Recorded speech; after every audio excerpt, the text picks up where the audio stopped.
sau hôm vừa rồi thì mọi người cũng rất quan tâm là tại sao NLG lại có được cái khả năng mà hỗ trợ cho trẻ tự kỷ và những cái trẻ mà liên quan đến vấn đề thần kinh ạ, tốt như vậy? Chú đã trình bày cái vấn đề này nhiều lắm rồi. Vì anh chị em biết á, cái tế bào gốc là cái tế bào nó đã được cài và dàn dựng trong cuộc sống mỗi người chúng ta qua suốt những cái chu kỳ từ xưa tới giờ. Và khởi đầu là từ cái tinh trùng của người đàn ông và cái trứng của người phụ nữ. Nó đã chứa đựng tất cả những cái DNA để tạo thành một cái sự sống trong cơ thể mình. Từ bộ não, từ máu huyết, từ những tế bào xương vân vân vân, là nó khởi đầu bằng một chút xíu đó thôi. Nhưng mà cái tinh trùng của người đàn ông với người đàn bà là cái thời điểm mà hai người gặp nhau đó, cái thời điểm là quan trọng nhất đó, để tất cả những cái phần năng lượng nó được đầy đủ và nó bắt đầu nó phát huy từ cái lĩnh vực đó. Và khi mà chúng ta lớn lên rồi đó, thì cái cơ cấu trong cơ thể chúng ta, anh chị em đã biết rằng cái khoa học người ta đã tìm hiểu cái tế bào não, tế bào trong cơ thể chúng ta ai cũng có một cái số tế bào nó tương ứng với nhau, không có khác biệt lắm.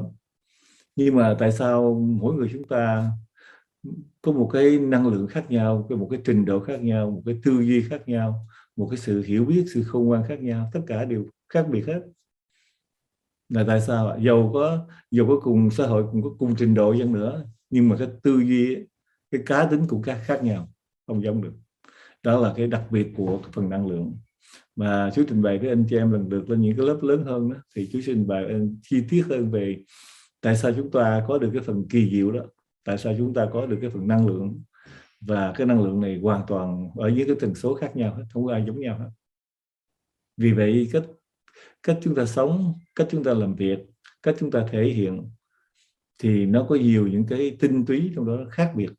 Còn cái sự bình thường trong đời sống hàng ngày thì chúng ta vẫn giao tiếp, chúng ta vẫn làm việc với nhau, cũng sinh hoạt, cũng cùng ăn những loại thực phẩm giống nhau, cùng hít thở chung một không khí, cùng lấy chung một loại năng lượng.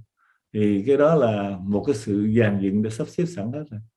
Cái tế bào của chúng ta nó đã có những chức năng hết rồi, và chúng ta chỉ cần hướng về lĩnh vực đó và nghiên cứu trong lĩnh vực đó như thế nào, là chúng ta tìm hiểu những lĩnh vực đó cần cái gì. Và cái phần năng lượng của não bộ chúng ta là một cái trung tâm điều khiển cái thể xác của mỗi người, mỗi cá nhân. Và cái trung tâm của não bộ chúng ta có làm gọi là sống và làm tròn cái chức phận của một cái phần năng lượng tổng thể để điều khiển thể xác mà.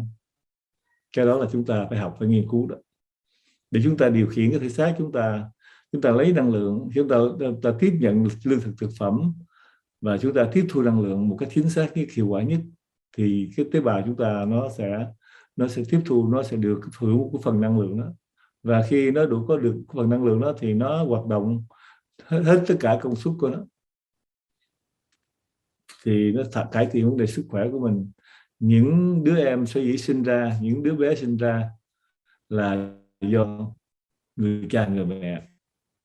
Cái lúc đầu tiên đó, khi mà hai người kết hợp với nhau đã không có đủ năng lượng, những phần DNA siêu tinh vi, siêu nhỏ đó, nó đã có một cái lỗi rồi, và cái lỗi đó là cái lỗi năng lượng đó. Bởi vì khi những nhà khoa học nghiên cứu về não bộ, về hệ thần kinh, thì nó cực kỳ siêu nhỏ, là không thể giải quyết bằng cái phương pháp của khoa học được, không thể phẫu thuật, không thể chỉnh sửa được.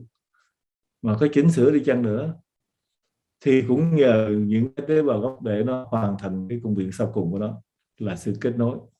Và những tế bào đó nó bắt đầu nó chỉnh sửa lại và làm lại những cái gì mà nó đã bị tổn thương, nó không đúng.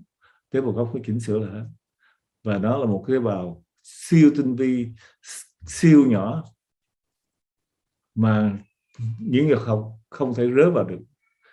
Nói về tế bào năng lượng là nhà khoa học không bao giờ có thể chạm vào được. Tế bào của năng lượng và tế bào của vật chất và tế bào của những sự sống của trong cơ thể chúng ta, thì nhà khoa học có thể bước vào và trải nghiệm, hiểu biết một phần thôi. Còn cái phần tế bào năng lượng là vào thời điểm này thì chưa. Nhưng mà chúng ta thực hiện về những cái tế bào năng lượng đó qua cái bộ não bộ của mình, và qua cái sự ý thức của mình khi chúng ta học hỏi và chúng ta biết cách để chúng ta điều khiển tiếp tế năng lượng đầy đủ. Cũng như mỗi ngày chúng ta cần 2.000 calorie dinh dưỡng đó. Mà nếu chúng ta đưa 2.000 calorie dinh dưỡng mà toàn là những tạp chất không thì chắc chắn cơ thể chúng ta nó sẽ không có tốt được, nó không khỏe được. Và nếu chúng ta đưa 2.000 đơn vị calorie tinh túy, loại tốt, cực kỳ tốt mà không có bị nhiễm hóa chất, không có bị contaminate những cái loại mà tạp chất trong thực phẩm chúng ta, thì cơ thể chúng ta sẽ khỏe mạnh lắm. Đó. Và từ khi tiếp thu được những cái phần năng lượng tốt đó thì những tế bào chúng ta trong cơ thể chúng ta nó sẽ làm việc bớt căng thẳng hơn, và nó sẽ làm việc đúng với cái lập trình đã được dàn dựng trong cái cơ thể sống của mình. Là từ đó nó phát huy hết chức năng của nó, cải thiện lại.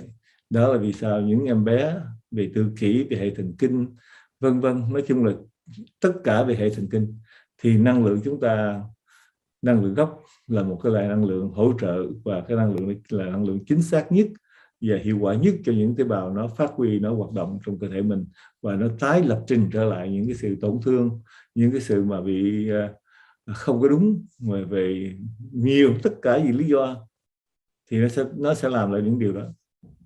Và khi đó thì chúng ta từng bước những người tự kỷ, những người bị hệ thần kinh, những người bị rối loạn tiền đình, những người bị nói chung là tất cả về những cái chức năng về não bộ thì cải thiện rất là nhanh.